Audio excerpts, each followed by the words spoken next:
कि जिस तरह से बिहार में लालू यादव ने बिहार का इस्तेमाल किया, खासकर मुसलमानों का इस्तेमाल किया, 15 साल लगातार मुसलमानों का इस्तेमाल किया, लेकिन उन्होंने इस्तेमाल करके क्या किया कि मुस्लिम पॉलिटिक्स को ही ख़त्म कर दिया।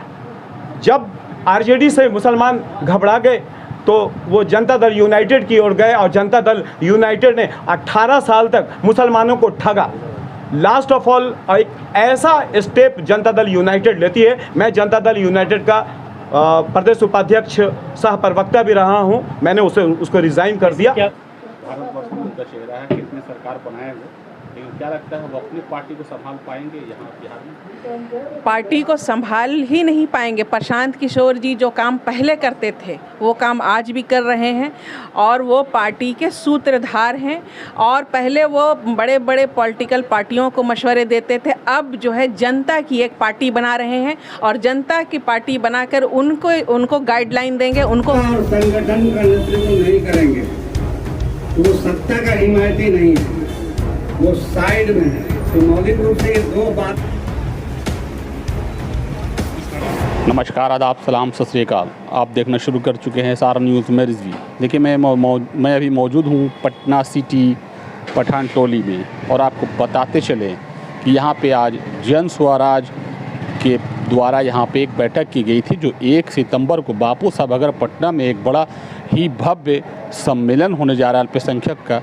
उसको लेकर आज यहाँ पे एक बैठक की गई थी जिसमें तमाम लोग इसमें शामिल हुए। काफ़ी तादाद में ये शहजाद मोहम्मद शहजाद साहब हैं, उनके आवास पर ये बैठक हुई। मोहम्मद शहजाद साहब इनकी अध्यक्षता कर रहे थे। अब मोहम्मद शहजाद साहब पहले जेडीयू में थे और जेडीयू को छोड़कर उन्होंने जन स्वराज ज्वाइन किया है। जन स्वराज की तैयारी में लग गए हैं और उन्होंने कहा, और जैसा कि ये देख सकते हैं जन स्वराज जिस तरीके से बिहार में अपनी पैर पसार रही है, लोगों को एकजुट कर रही है, खासकर अल्पसंख्यक समुदाय को एकजुट कर रही है। ये एक तरह से समझिए कि 2025 में कहीं न कहीं तमाम पार्टियों के लिए कुछ न कुछ तो घातक नुकसानदेह हो सकता है। इसलिए कि जन स्वराज पार्टी 2 तारीख को अपनी जन स्वराज जो है वो अपनी पार्टी अभी लॉन्च नहीं किया है, लेकिन 2 तारीख को कहीं न कहीं पार्टी का नाम, पार्टी की घोषणा हो जाएगी। जैसा कि प्रशांत किशोर 2 अक्टूबर को घोषणा करने वाले हैं, पार्टी बनेगी, लेकिन तैयारियां काफ़ी पहले से चल रही है। लगातार कहीं न कहीं जनसभाएँ, कहीं न कहीं सम्मेलन लगातार होते आ रहा है। उसी क्रम में 1 तारीख को बापू सभागार में एक सम्मेलन है जन स्वराज की तरफ, उसी को लेकर आज यहाँ पे पटना सिटी आलमगंज में एक बैठक की गई। जनाब शहजाद साहब की अध्यक्षता में जनाब शहजाद साहब के घर पे ये बैठक हुई। जो पहले जेडीयू में थे, जेडीयू में इस्तीफा देकर वो जन स्वराज ज्वाइन किए हैं और उसी क्रम में यहाँ पर बैठक की गई। क्या उन्होंने कहा वो भी हम आपको सुना। देखिए, उद्देश्य सच पूछिए तो बिहार है। बिहार में इन दिस टाइम जो सिचुएशंस है, जिस तरह का माहौल बना हुआ है, जिस तरह से आरजेडी और जनता दल यूनाइटेड और भारतीय जनता पार्टी ने बिहार का माहौल बिगाड़ कर रखा है, जिस तरह से बिहार को वो नर्क की ओर ले जा रहे हैं, उसके लिए आज आलमगंज में आज एक जन स्वराज की एक मीटिंग हुई।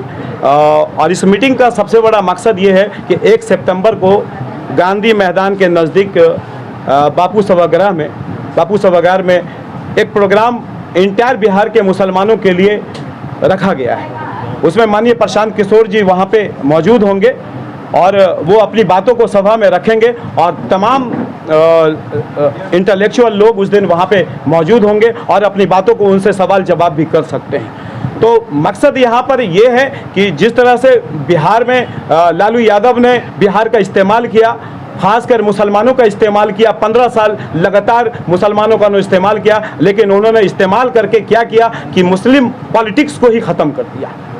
जब आरजेडी से मुसलमान घबरा गए तो वो जनता दल यूनाइटेड की ओर गए और जनता दल यूनाइटेड ने 18 साल तक मुसलमानों को ठगा। लास्ट ऑफ ऑल एक ऐसा स्टेप जनता दल यूनाइटेड लेती है। मैं जनता दल यूनाइटेड का प्रदेश उपाध्यक्ष सह प्रवक्ता भी रहा हूं। मैंने उसको रिज़ाइन कर दिया। क्या वजह रही कि आपको रिज़ाइन करना पड़ा? ये देखिए, लगातार 18 साल से कुछ ना कुछ माननीय नीतीश कुमार बिहार में कुछ ऐसा वर्क करते थे जिससे मुसलमान उनके साथ ठहरा हुआ था। लगता था कि शायद इनसे अच्छा विकल्प कोई दे ही नहीं सकता है, लेकिन इस वक्त जिस तरह से वो भारतीय जनता पार्टी के साथ चले गए, जिस तरह से भारतीय जनता पार्टी के साथ सांप्रदायिक हर कामों में वो संलिग्न हो गए। पहले भी रहे हैं वो पार्टी, ऑब्वियसली रहे, लेकिन मुसलमानों को कम से कम ऐसा लगता था कि कम से कम वो मुसलमानों की सेफ्टी चाहते हैं। लेकिन जिस तरह से वक्फ बोर्ड के बारे में इस वक्त उन्होंने स्टेप लिया, उनके खुद सांसद संसद में वो भारतीय जनता पार्टी को सपोर्ट करते हैं एक नए कानून के लिए, जो सब कोई जानता है, माननीय नीतीश कुमार से लेके इंटायर ही भारतीय जनता पार्टी, ये जो सांप्रदायिक पार्टी है जो पूरे हिंदुस्तान को तबाह की हुई है और खासकर बिहार जो बचा हुआ था उसको भी तबाह करने पे लगी हुई है। तो आरजेडी और जो जैसे डराते थे मुसलमानों को बीजेपी के लिए कि बीजेपी को वोट दो तो तुम लोग को नुकसान होगा। अब वही जनसुराज डरा रही है आरजेडी की वजह से आपको मुसलमानों को कि आरजेडी को देते हो इस्तेमाल करती है, अब वो अपने पाले में खींच रही है मुसलमानों को। ये कहीं आपको नहीं लग रहा है? तो प्रशांत जी तो ये नहीं कहते हैं कि मुझे वोट दीजिए, आज 2 साल से वो गांव-गांव घूम रहे हैं, वो तो वही कर रहे हैं ना, वो ठीक है, वो तो पार्टी ही बना के आ रहे हैं ना, वो तो कोई देखिए वो पार्टी के कोई अध्यक्ष और पार्टी के वो बड़े महारथी नहीं बनने जा रहे हैं। वो कहते हैं कि मैं सिर्फ सूत्रधार हूं और इंटायर समाज को एक सूत्र में बांधना चाहते हैं। वो दलित की बात नहीं करते, वो मुसलमान की बात नहीं करते, वो फॉरवर्ड और बैकवर्ड की को डरा रहे हैं ऑलरेडी कहीं ना कहीं। नहीं, ये डरने की बात नहीं, उसको उभारने की वो कोशिश कर रहे हैं। बिहार में जो पॉलिटिक्स मुसलमानों का खत्म हो गया है उसको ऊपर लाने की कोशिश कर रहे हैं। वो कहते हैं कि आप अपने बच्चों को मेरे पास भेजिए, मैं अपना पैसा, अपना जन तन मन धन लगा करके उसके खड़ा करूंगा, उसमें टैलेंट होना चाहिए काम करने की। मानो कितनी क़यादत भी मिली है, हर पोस्ट पर रहे, हर मंत्री पद मिला, लेकिन कहीं ना कहीं मुसलमान ही कहीं ना कहीं उसका सही इस्तेमाल नहीं करते, आपको लगता है? नहीं, आप उठा करके देखिए ना भाई, भारतीय जनता पार्टी का क्या कोई भी एक लोकसभा में कोई एक मुस्लिम लीडर है क्या? आप बताइए, है क्या? तो मुसलमान के खिलाफ तो सब जानने के मुसलमान वोट नहीं देती है बीजेपी भी, तो आप के साथ जो है वो आवाज उठाती है। तो आप ये देखिए ना, आरजेडी जो अभी इलेक्शंस में जो इलेक्शन हुआ उसमें सन अब्दुल्लाह को लेकर के इंटायर बिहार में वो घूमती है और मुसलमान बड़े बड़े जो उसके अंदर जो लीडर बने हुए थे उनको मौन धारण करके बैठाई हुई थी। जनता दल यूनाइटेड के जो लीडर कमियां तो मुसलमानों में है ना, जो आवाज नहीं उठा रही वो तो पॉलिटिकल, देखिए वो पॉलिटिक्स प्रेशर है। उसमें सवाल ये है कि जो मुस्लिम लीडर कुछ होते हैं ना, वो पॉलिटिक्स प्रेशर के कारण वो दबे रहते हैं और उनके मुंह से आवाज नहीं निकलती है। मानते हैं जनसुराज हक दिलाएगी मुसलमान? ऑब्वियसली जिस तरह से वो बातें करते हैं कि जिसकी जितनी आबादी उसको उतना अपने ऑफिशियली से ऑफिस से लेकर के इंटायर मिनिस्ट्री तक वो कहते हैं हक की बातें करते हैं। वो तो सब पार्टी बोलती है। नहीं, देखिए वो तो जनगणना, जातीय जनगणना कराए, लेकिन वो हक की बातें उन्होंने कभी कहा क्या? किस सियासत में उन्होंने मुसलमानों को 18% हक दिया? चाहे वो आरजेडी हो, चाहे वो 18 साल में डिप्टी चीफ मिनिस्टर माननीय नीतीश कुमार ने क्यों नहीं बना दिया? बताइए, आरजेडी को एक मौका मिला कि मुसलमानों को चीफ मिनिस्टर बना दिया, उन्होंने क्यों नहीं बनाया? अपनी सत्ता को गिरा दिया, लेकिन उन्होंने मुसलमानों को ओहदा नहीं दिया। एक तरफ तेजस्वी यादव रोजगार देने की बात कर रहे हैं कि हम बिहार के युवाओं को रोजगार देंगे, भाजपा अलग रोजगार देने की बात कर रही है, जदयू अलग रोजगार देने की बात कर रहे हैं, और इधर प्रशांत किशोर जी अलग रोजगार देने की बात कर रहे हैं। क्या लगता है कि कौन अपने वादे पे खरा उतरे? प्रशांत किशोर जी सरकारी रोजगार की बातें नहीं करते हैं। ये सरकारी 5 लाख और 10 लाख रोजगार देने से बिहार की स्थिति सुधर जाने वाली नहीं है, ये बात जान रही है। प्रशांत किशोर जी कहते हैं कि आप अपने बच्चों का मुस्तकबिल देखिए, आप अपने बच्चों का कैरियर देखिए, आप अपने बच्चों का एजुकेशन देखिए, बिहार में कल कारखाना खोलिए, बिहार में व्यवसाय पैदा कीजिए। जो यहाँ के लोग बाहर जाकर 10,000 और 15,000 के लिए मजदूरी कर रहे हैं उनको रोका जाए। अगर इस पे कंट्रोलिंग बिहार में होगा, ऑब्वियसली है कि बिहार का डेवलपमेंट होगा। पलायन रोकने की बात नीतीश कुमार जी भी किए थे, नहीं रुका। क्या ये प्रशांत किशोर जी से रुक जाएगा पलायन? इसीलिए तो मैं कह रहा हूं भाई कि आरजेडी को मैंने 15 साल वोट दिया, 18 साल जनता दल यूनाइटेड को वोट दिया। ये लोग खड़े नहीं उतरे, मैं उनको वोट क्यों दूं? मैं क्यों नहीं तीसरे को वोट लाऊं? जब ऑप्शन नहीं था तो मैं आरजेडी, जनता दल यूनाइटेड को भाजपा के खिलाफ वोट दिया करता था। जो सांप्रदायिक पार्टी है, आप तो उन्हीं के साथ जाकर के बैठे हैं, आप तो उन्हीं के साथ काम कर रहे हैं। और प्रशांत किशोर जी को आज जब वो बिहार में जिस तरह से कैंपेनिंग कर रहे हैं, जिस तरह से रोजगार की बात कर रहे हैं, जिस तरह से एजुकेशन की बात कर, जिस तरह से पलायन रोकने की बात करते हैं, इंटायर समाज को मैं कहता हूं, बिहार के लोगों को मजबूती से प्रशांत किशोर जी के साथ जुड़ना चाहिए। और आप देखिए वो बेस्ट रणनीतिकार और बेस्ट राजनीतिकार प्रूफ होंगे, ये बात तय है। बिहार में जिस तरह से वो बात कर रहे हैं, नीतीश कुमार से लेकर के तेजस्वी यादव काफी भड़के हुए हैं, काफी वो मतलब परेशान है। प्रशांत किशोर जी कहते हैं कि आप देखिएगा इस बार बिहार में समाज वोट जो करेगा वो एजुकेशन पे करेगा, अपने बच्चे के मुस्तकबिल पे करेगा। और जिस दिन यहाँ के समाज, यहाँ के लोग, बिहार के लोग अगर एजुकेशन और अपने बच्चे का चेहरा देख लेंगे, उस दिन ये सरकार बिहार से बदल जाएगी। और ये सारे जो सांप्रदायिक पार्टी और जो लूटने के लिए बैठे हैं, इनको उखाड़ कर फेंक दिया जाएगा। और प्रशांत किशोर जैसा एक लीडर बिहार नहीं हिंदुस्तान में बैठेगा, आप देख लीजिएगा। और आने वाले समय में बिहार काफी प्राइम पे जाएगा। प्रशांत मैं मोहम्मद शहजाद नाम नाम रहा है, लेकिन कहीं ना कहीं पार्टियां इनसे थोड़ा घबरा भी है, क्यों?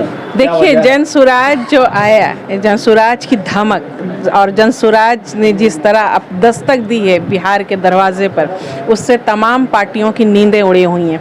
आरजेडी की हालत ख़राब है कि उसका तो लालटेन से तेल ही निकल रहा है, मुसलमान खिसक रहा है।